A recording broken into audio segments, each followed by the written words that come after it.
Fala aí, galerinha, tudo bem? Você sabe como estudar o tema problemas aritméticos do seu edital de raciocínio lógico-matemático? Se não, e se você tem interesse em saber um pouco mais sobre esse tema, acompanhe esse vídeo até o final que eu vou mostrar como a banca IDECAM ela costuma abordar esse tema dentro das provas, ok? E bora para a aula, né?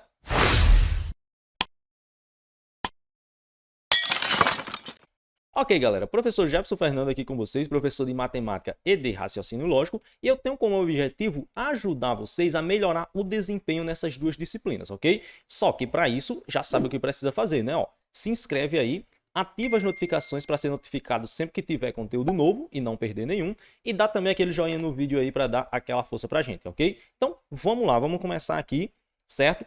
Problemas aritméticos com foco aqui na banca IDECAM, para a galera que está estudando aí para o concurso PMCE 2022, certo? Vamos ver aqui.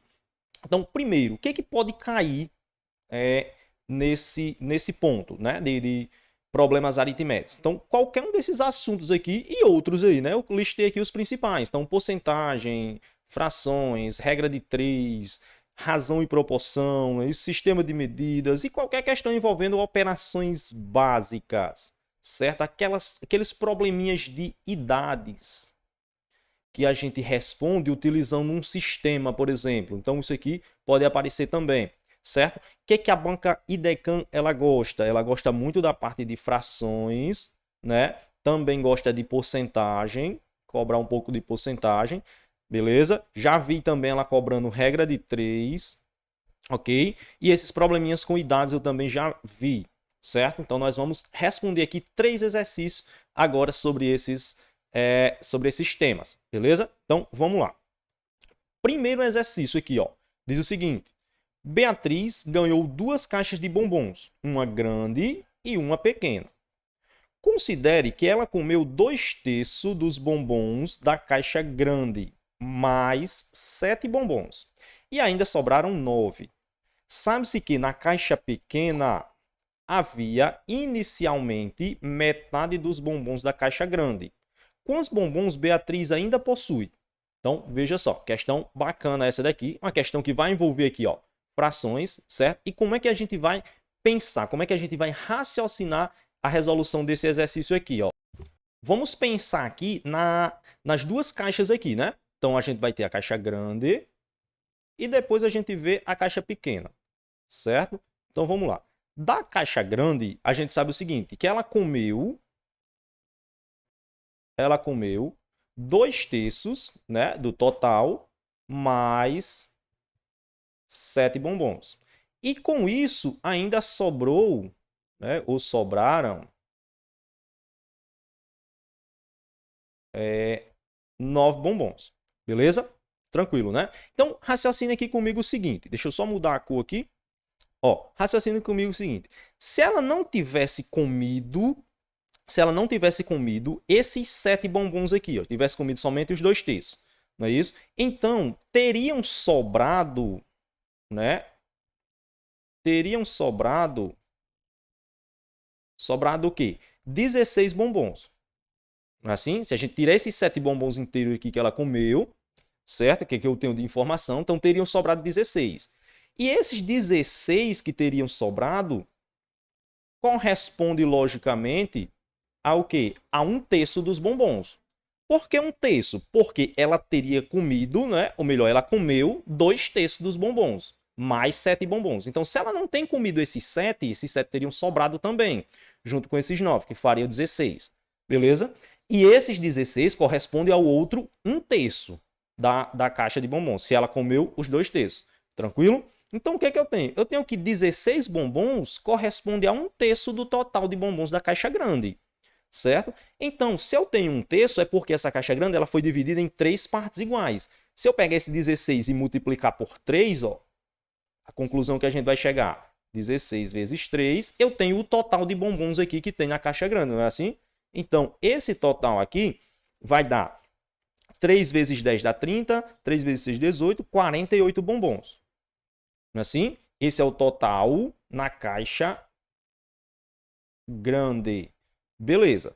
E na caixa pequena? Deixa eu voltar aqui para a cor vermelha. Ó, na caixa pequena, a gente sabe que inicialmente, na caixa pequena, tinha metade dos bombons da caixa grande. Então, eu vou pegar o 48 e vou dividir para 2 aqui, não é assim? Vai dar 24 bombons, ok? Isso é o total na caixa pequena. Beleza, mas a pergunta é o seguinte, galera. Quantos bombons Beatriz ainda possui? Então, veja, ela possui, né? Ela possui os 24 da caixa pequena, assim, mais os 9 que sobraram lá da caixa grande, ó, que diz que sobrou 9. Então, 24 mais 9, 33 bombons, certo? Nosso gabarito aqui, ó, letra C. Tranquilo? Beleza? Então, essa foi a nossa primeira questão aqui, que envolve a parte de frações, certo? Só para a gente dar continuidade aqui no nosso videozinho, né? Que a gente vai ter 3 exercícios aí, certo? Então, vamos lá. Vamos já para o nosso segundo exercício, né? Nossa segunda questão, ainda da IDECAM, certo? Ela vai dizer o seguinte: com 50 colhedores trabalhando 12 horas por dia, uma colheita de soja é realizada em 16 semanas. Dessa forma, com 40 colhedores trabalhando 10 horas por dia, mas com produtividade 20% maior, o número de semanas necessário, para realizar essa mesma colheita é. Então, veja, uma questão típica de quê? De regra de 3. Não é assim? Regra de 3. Ok? Só que vai ter um pequeno detalhe. Vou começar aqui a separar as variáveis que a gente tem, e aí a gente vai perceber um detalhe. Ó. No primeiro momento, a gente tem o quê? A gente tem colhedores, né? Vou botar aqui CO. A gente tem o número de horas por dia trabalhado, não é isso? E a gente tem o número de semanas. Beleza. No segundo momento, que diz assim, ó, dessa forma, com 40 colhedores trabalhando 10 horas por dia, mas com produtividade 20% maior, então aqui já vai aparecer outra variável, que é a da produtividade. Vou colocar aqui PR de produtividade, certo? Então, vamos separar esses dados aqui, ó, porque a questão ela vai misturar aqui regra de 3 com porcentagem. E pode fazer isso? Lógico que pode. Essa é a graça da matemática, que pode misturar qualquer conteúdo aí, um dentro do outro aí, sem problema nenhum, certo? Então, separando os dados, a gente tem assim, ó, 50 colhedores trabalhando 12 horas por dia, certo? Faz uma colheita de soja em 16 semanas. Beleza. Só que nesse primeiro momento não apareceu produtividade. Não é verdade? Não apareceu. Então, o que que acontece? A gente vai ter que pressupor que eles trabalharam com uma produtividade de 100%. Para que quando for no segundo momento, que tem uma produtividade 20% maior, ele vai trabalhar com uma produtividade de 120%, digamos assim. Certo? Aqui fica a seu critério, colocar 100, né, colocar 10, colocar 1. Qualquer número que você coloque aqui, contanto que no segundo momento aqui você coloque um número que seja 20% maior, você vai conseguir resolver a questão corretamente, certo? Eu vou colocar aqui produtividade 1 para representar o 100%, beleza? Aí vamos lá. Dessa forma, com 40 colhedores, certo? Trabalhando 10 horas por dia, ok? Mas com uma produtividade 20% maior. Então aqui eu já vou colocar 1,2. Então, a produtividade 20% maior, certo? Vai resolver, vai fazer essa mesma colheita em quantas semanas, né? Vou colocar a letrinha aqui que eu não sei qual é. Ok? Então, estão separadas aqui as minhas variáveis, beleza? Agora, o que é que eu tenho que fazer? Ver quem é diretamente ou inversamente proporcional à variável que eu estou procurando aqui, ó. Não é isso? Que é o número de semanas, certo? Eu vou usar aquela técnicazinha mais conhecida, que é a das setas, ok? De separar aqui colocando setas. Então veja o seguinte, a gente fixa uma posição para colocar a seta nessa primeira coluna aqui, pode ser para cima, pode ser para baixo, essa primeira tanto faz, não é isso? Que é essa variável da incógnita que eu estou procurando, e aí eu vou comparar essa coluna com as demais. Ó, número de semanas comparado com o número de colhedores, por exemplo. Perceba que se o número de colhedores aumenta, a quantidade de semanas ela diminui, que é necessário para fazer a mesma colheita, não é porque eu vou ter mais gente trabalhando. Então, elas são inversamente proporcionais. Como aqui está uma seta para cima, eu vou colocar aqui uma seta para baixo, que vai ser uma para um lado e outra para o outro. Número de horas por dia, né? É o mesmo raciocínio aqui, ó. Se esse número de horas por dia trabalhado, ele aumenta, né? Então a quantidade de semanas necessária para fazer a mesma colheita, ela diminui, porque vai estar sendo trabalhado mais horas por dia, certo? Então, inversamente proporcionais também. E o mesmo caso para produtividade, não é isso? Então, se a produtividade é maior, o número de semanas que é necessário para fazer a mesma colheita, ele deve ser menor, porque está com uma produtividade maior. Então, todas são inversamente proporcionais. Aí, veja, aquelas setas, a gente precisa inverter uma dessas colunas, né? Utilizando o método das setas aqui. Pode ser que vocês saibam resolver regra de 3 de formas diferentes, certo? E aqui também não é pecado vocês utilizarem essas formas que vocês já conhecem, certo? Então, vamos lá. O que eu posso fazer aqui? Eu vou inverter só essa coluna, que é a única seta que está num sentido diferente aqui, certo? Ao invés de colocar 16 sobre x, eu vou colocar x sobre 16, ok? A coluna da letra separa com um sinal de igual e aí vem as demais colunas. Agora eu vou manter a mesma posição, ó. 50 sobre 40 vezes 12 sobre 10, tranquilo? Vezes 1 sobre 1,2.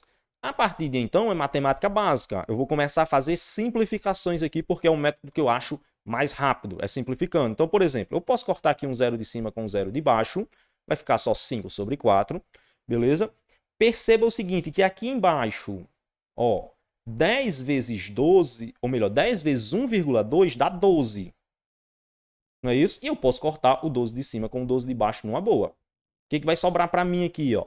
X sobre 16 igual a 5 vezes 1 dá 5.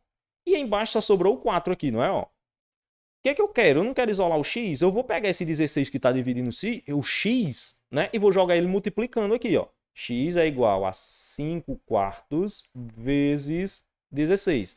Simplifica novamente, ó. 16 por 4 dá 4. Então vai sobrar 5 vezes 4, 20. X igual a 20. Ou seja, vai ser necessário aí 20 semanas. Nosso gabarito B de bola, certo? Então, uma questão bem completa, que ela mistura porcentagem, regra de 3 compostas, certo? E pode sim aparecer na sua prova aí da banca IDECAM. Tranquilo? Vamos para mais um aqui, a nossa última questão do vídeo de hoje, certo? É aquele probleminha com idades que eu falei para vocês lá no início, beleza? Então, vamos lá. A metade da idade de Leonardo, mais o dobro da idade do seu filho Tiago é igual a 51 anos. Se a soma das idades de pai e filho é igual a 72, então quantos anos Leonardo tinha quando Tiago nasceu? Veja que é importante identificar essa pergunta. O que a questão está perguntando, certo? Vamos lá. Que informações eu tenho? Metade da idade de Leonardo. Eu vou usar L e T aqui para representar, certo? Você pode usar X e Y, A e B, a letra que você quiser. Então, ó, metade da idade de Leonardo, L sobre 2. Mais, não é isso? O dobro da idade de Tiago, né? Que é o filho. Então, 2 vezes a idade de Tiago. Isso daqui vai dar igual a 51. E a gente tem que a soma da idade deles, L mais T, isso daqui tem que dar igual a 72. Beleza? Só que pergunta quantos anos Leonardo tinha quando Tiago nasceu. Então, eu tenho que pegar a idade de Leonardo menos a idade de Tiago. É isso que a questão ela está me perguntando. Certo? Tenho que pegar a idade de Leonardo e diminuir a idade de Tiago. Tranquilo? Então, eu preciso determinar as duas variáveis aqui, o L e o T. Certo? Para fazer isso, o que eu vou fazer aqui? Ó? Perceba. Como eu vou querer resolver esse sistema, e eu acho que o método mais rápido para se resolver esse sistema é o método da adição, é o mais rápido e menos trabalhoso, vou fazer o seguinte, eu vou pegar essa equação inicial aqui, ó, e vou multiplicar toda ela por menos 2. Vocês já vão entender o porquê que eu escolhi menos 2 para multiplicar. Tranquilo? Então vamos lá. L sobre 2 vezes menos 2. Isso daqui dá menos L. Não é assim? Dá menos L. 2t vezes menos 2 dá menos 4t. Igual 51 vezes menos 2 vai dar menos 102. certo? A outra equação aqui eu só mantenho, ó, L mais T igual a 72. Agora veja, se eu somar uma equação com outra, menos L mais L cancela. Por isso que eu escolhi multiplicar por menos 2, certo? Por isso que eu escolhi por menos 2. Então, ó, somando aqui dá menos 3t. Isso daqui igual a menos, ó, 102, né? Menos 72. Então, isso aqui vai dar menos 30. Assim, observe o sinal do maior módulo e subtrai aqui. Vou passar um menos 3 dividindo, ó, vai ficar t igual a menos 30 sobre menos 3. Não é isso? Menos 30 sobre menos 3. Ok? E fazendo a divisão, a gente chega aqui, t vale 10. Não é isso? 10 positivo, ou seja, Tiago tem 10 anos. E Leonardo, quantos anos tem? Então, eu volto em uma das equações para substituir o valor de t que eu já tenho, certo? Eu vou escolher essa de baixo aqui, por quê? Porque é a mais simples, ok? Vai ficar L mais 10, que é o valor de t, igual a 72. Pega o 10 positivo, joga para lá negativo, certo? A gente vai ter que L é 72 menos 10. Logicamente, L aqui vai dar 62, ok? Ó, então, o que eu concluí aqui? Que Tiago tem 10 anos, Leonardo tem 62 anos. Isso atualmente. Mas Leonardo tinha quantos anos quando Tiago nasceu? Então, é só fazer, ó. 62 menos 10. Não é isso? Isso daqui vai dar 52. Não é assim? 52, gabarito, letra E. Tranquilo? Beleza? Então, essa foi a resolução. Essas foram as questões, né? Melhor dizendo aqui para vocês. Espero que vocês tenham gostado, espero que tenham compreendido. Se ficou alguma dúvida a respeito do conteúdo do vídeo, coloca aqui embaixo nos comentários que eu vou responder essas dúvidas, certo? E não esquece, né? Não esquece aquele pedidozinho que eu fiz lá no início, ó. Se inscreve aí, ativa as notificações para ser notificado sempre que tiver conteúdo novo e você não perder, certo? E dá aquele joinha no vídeo que dá aquela força para o canal, tranquilo? Então, tchau, tchau, tudo de bom e até a próxima.